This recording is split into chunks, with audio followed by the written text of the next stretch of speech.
Hello friends, कैसे हैं आप सब। फ्रेंड्स, उम्मीद करती हूँ आप सब बहुत अच्छे होंगे।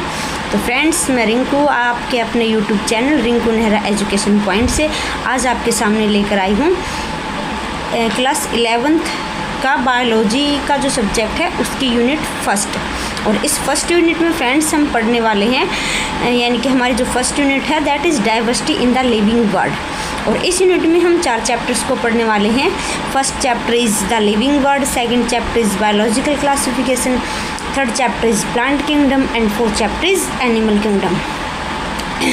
ओके फ्रेंड्स, तो what is the main aim of our this unit is diversity in the living words. That means कि जो लिविंग वर्ड्स है हमारे चारों आसपास, हम जितनी भी लिविंग चीज़ें देख रहे हैं उनमें इतनी डाइवर्सिटी क्यों है, कैसे है।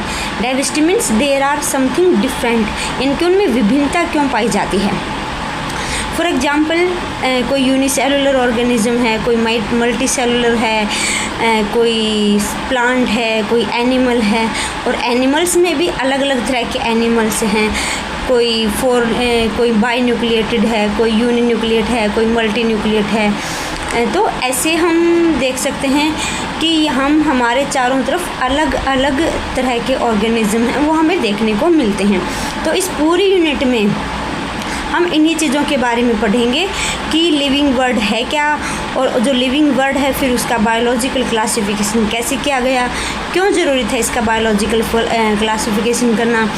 Third chapter is plant kingdom में हम whole of type of plants के बारे में पढ़ेंगे कि जितना भी जो प्लांट्स हैं उन सबको कितनी तरह की कैटेगरी में डिवाइड किया गया है और किन किन कैरेक्टर्स पे बेस्ड उनका क्लासिफिकेशन है वो है। ओके, फोर्थ चैप्टर में हम एनिमल किंगडम के बारे में पढ़ेंगे। मीन्स हम हमारे चारों तरफ जितने भी लिविंग एनिमल्स को देख रहे हैं उनको एक दूसरे से डिफ्रेंशिएट करना क्यों इम्पोर्टेंट है, क्यों ज़रूरी था और किस बेसिस पर उनको एक दूसरे से डिफरेंट किया गया, क्या वहाँ का प्रोसीजर है, क्यों उसकी ज़रूरत पड़ी। तो इन सब चीज़ों के बारे में हम हमारे इस यूनिट में स्टडी करने वाले हैं फ्रेंड्स।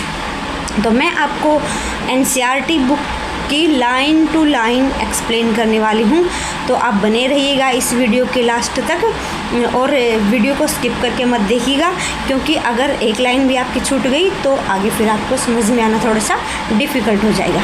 ओके, तो हम इस यूनिट का थोड़ा सा पहले इंट्रोडक्शन समझ लेते हैं, बाद में हम हमारा चैप्टर फर्स्ट है लिविंग वर्ड वो स्टार्ट करेंगे। तो सबसे पहले हमारे माइंड में यही आता है कि what is biology.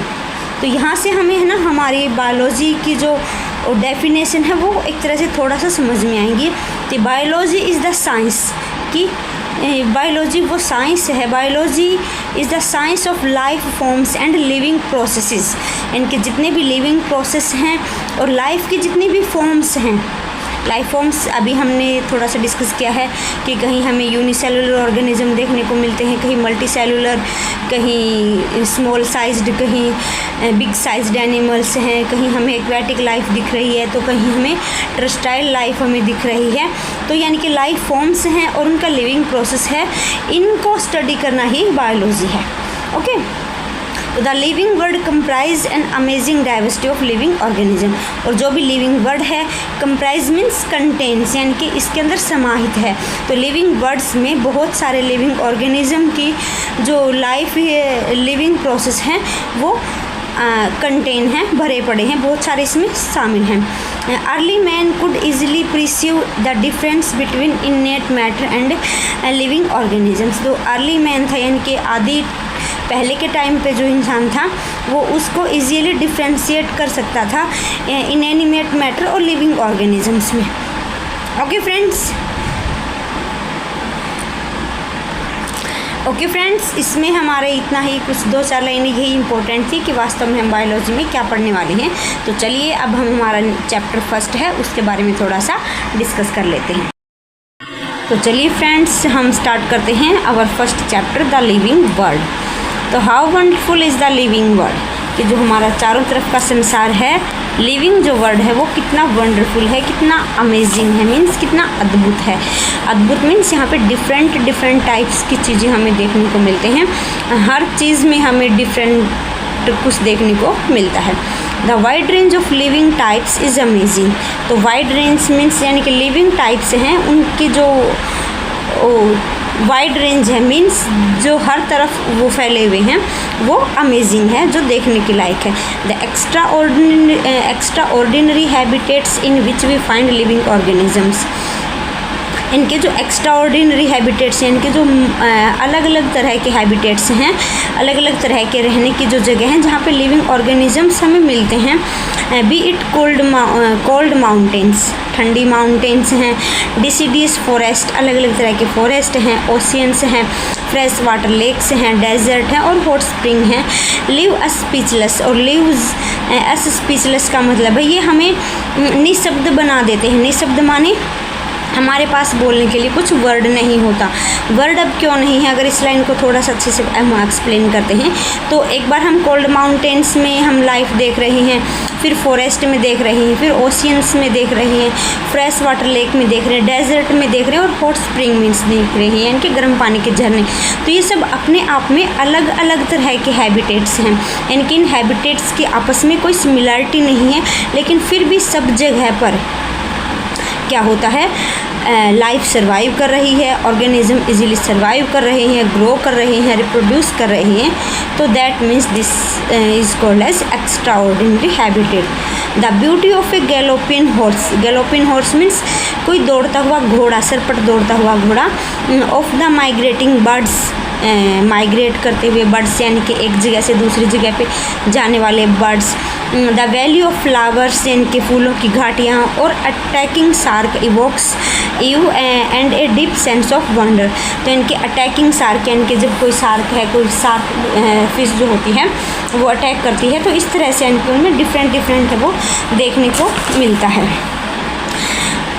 The ecological conflict and cooperations among members of a population and among populations of a community means the ecological conflict and cooperation among members का मतलब है कि इकोलॉजिकली वो डिफरेंट हैं और फिर भी डिफरेंट होते हुए भी दे कोऑपरेट, वे एक दूसरे को कोऑपरेट कर रहे हैं, एक दूसरे को सहयोग कर रहे हैं, इन मेंबर्स के बीच में है, किसी भी पॉपुलेशन के बीच में, and among populations of a community और even the molecular traffic inside a cell make us deeply reflect on what inside the life. और मोलिकुलर ट्रैफिक एक तरह से हम समझें कि ट्रैफिक मीन्स होता है जहाँ movement of vehicles on A road.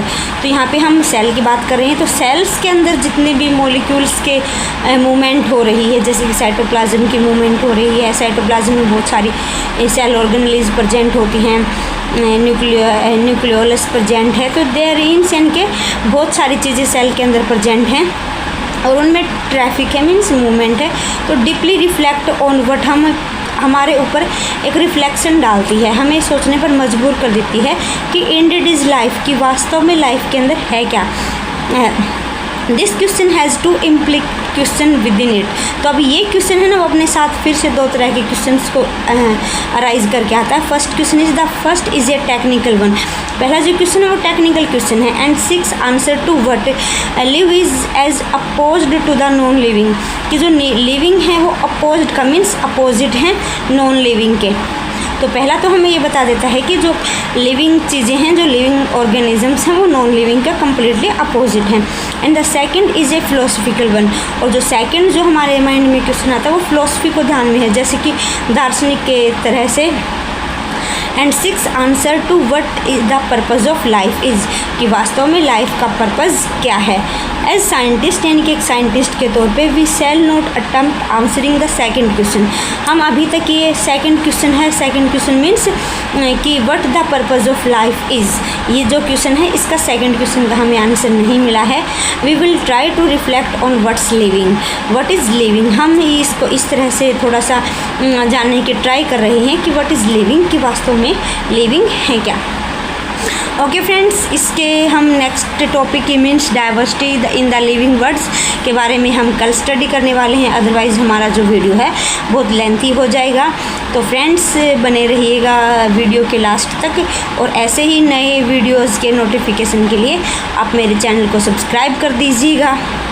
और फ्रेंड्स, मैं आप सबका तहे दिल से धन्यवाद करती हूँ कि आप सब मुझे इतना प्यार कर रहे हैं, मेरे चैनल को इतना सपोर्ट कर रहे हैं। और साथ ही मैं एक रिक्वेस्ट करना चाहूँगी कि ज़्यादा से ज़्यादा मेरे चैनल को सब्सक्राइब कर दीजिए, लाइक कर दीजिए और मुझ पर अपना प्यार है वो ऐसे ही बनाए रखिए।